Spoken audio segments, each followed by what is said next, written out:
নমস্কার বন্ধুরা, কেমন আছেন? আশা করি সকলেই ভালো আছেন। দীপার রান্নাঘরে আপনাদেরকে স্বাগতে। আমি আপনাদের জন্য নিয়ে এসেছি বিস্কুটের রেসিপি। একদম দোকানের মতন পারফেক্ট বিস্কুট বানিয়ে দেখাবো। এই বিস্কুটটা খেলে আপনাদের বাজার থেকে আনার কোনো প্রয়োজনই হবে না। আমি আপনাদেরকে গ্যারান্টি দিয়ে বলতে পারি এত টেস্টি একটা বিস্কুটের রেসিপি। চলুন তাহলে বানানো শুরু করি। প্রথমে কী জিনিসগুলো নিয়েছি? চিনি, একটা বাটি মেপে চিনি নিয়েছি, ময়দা, একটা ডিম, ৫ চামচ সুজি, ৫ চামচ ঘি আর মিল্ক পাউডার। সম্পূর্ণ জিনিসগুলো আমি দেখিয়ে দিয়েছি। এগুলো এক সাইডে ছড়িয়ে রেখে দিয়েছি। প্রথমে চিনিটা নিয়েছি। চিনিটা মিক্সার একটা বাটিতে ঢেলে দিয়েছি। এটাকে সুন্দর করে গুঁড়ো করে নেব। এখন ঢাকনাটা লাগিয়ে নিয়েছি। এখন মিক্সার দিয়ে সুন্দর করে আমি গুঁড়ো করে নিয়েছি। ঢাকনাটা খুলে দেখাচ্ছে কতটা সুন্দর হয়েছে। এখন এটাকে এক সাইডে রেখে দেবো। বিস্কুটটা বানানোর জন্য প্রথমে লাগবে একটা বাটি। বাটিটা নিয়ে নিয়েছি। এখন বাটিতে ঘিটা ঢেলে দিয়েছি। ৫ চামচ ঘি। ঘি না থাকলে আপনারা সাদা তেল দিয়েও বানাতে পারেন আর বাটার দিয়েও বানাতে পারেন। একটা ডিম দিয়ে দিয়েছি আর ফিশে রাখা চিনিটা দিয়ে দিয়েছি। এখন এগুলোকে সুন্দর করে মিশিয়ে নেব প্রথমে। সুন্দর করে মিশিয়ে এখন সময় নিয়ে এটাকে ফেটে নেব যাতে ফেনা ফেনা ভাব হয়। সেদিকে খেয়াল রেখে আমি ৩-৪ মিনিট ধরে এইটাকে ফেটে নিয়েছিলাম।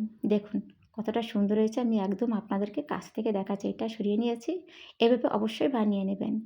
আমার এটা রেডি হয়ে গেছে। এখন ঢেলে দিয়েছি সুজি, ময়দা আর ২ চামচ মিল্ক পাউডার।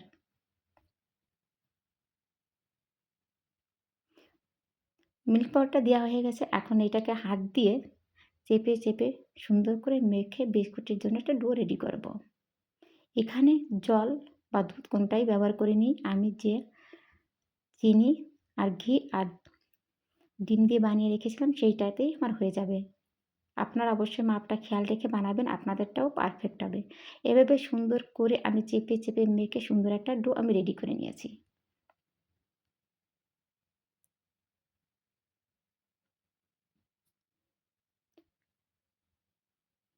আমার ডোটা রেডি হয়ে গেছে। হাতে একটু ঘি লাগিয়ে নিয়েছি। নিয়ে এরকম অল্প করে লুচির মতন একটা গোল করে কেটে নিয়েছি। এখন হাত দিয়ে সুন্দর করে প্রথমে গোল করে নিয়েছি। তারপরে সুন্দর করে চেপে চেপে একটা শেপ দিয়ে দিয়েছি। এখন চাকু দিয়ে এভাবে সুন্দর করে কেটে কেটে একটা ডিজাইন বানিয়ে নিয়েছি। দেখুন বন্ধুরা, একবার দেখলেই আপনারা সহজেই বাড়িতে বানিয়ে নিতে পারবেন। এটা বানানো হয়ে গেছে। প্লেটে রেখে দিয়েছি। আরেকটাও আমি আপনাদেরকে বানিয়ে দেখাচ্ছি। দেখুন বন্ধুরা, এইভাবে অবশ্যই আপনারা বাড়িতে বানিয়ে নেবেন। এই বিস্কুটটা খেতে অসাধারণ হয়। এইভাবে সম্পূর্ণ বিস্কুটটা আমি বানিয়ে নিয়েছি। সম্পূর্ণ বিস্কুটটা বানানো হয়ে গেছে। প্লেটে নিয়ে নিয়েছি। আর এদিকে গ্যাসটা অন করে একটা কড়া আগে থেকেই আমি বসিয়ে দিয়েছি। কড়াটাকে সুন্দর করে গরম করে নিয়েছি। তারপরে দিয়ে দিয়েছি সাদা তেল। তেলটা যখন হালকা গরম, তারপরে এক এক করে বিস্কুটগুলো দিয়ে দিয়েছি। বিস্কুটটা দেওয়া হয়ে গেছে। এখন এটাকে এপাশ ওপাশ উল্টিয়ে লাল লাল করে ভেজে নেব। আর রেসিপিটি পছন্দ হয় লাইক, কমেন্ট, শেয়ার ও সাবস্ক্রাইবার করে আমার পাশে থাকবেন। আর আমাকে অবশ্যই কমেন্ট করে জানাবেন আমার বিস্কুটের রেসিপিটা কেমন হয়েছিল। ভাজা হয়ে গেছে। সম্পূর্ণটা তুলে একটা প্লেটে নিয়ে নেব। এইভাবে সম্পূর্ণ বিস্কুটগুলোই আমি ভেজে নিয়েছি।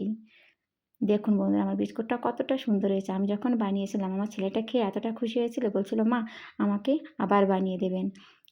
কতটা সুন্দর হয়েছে।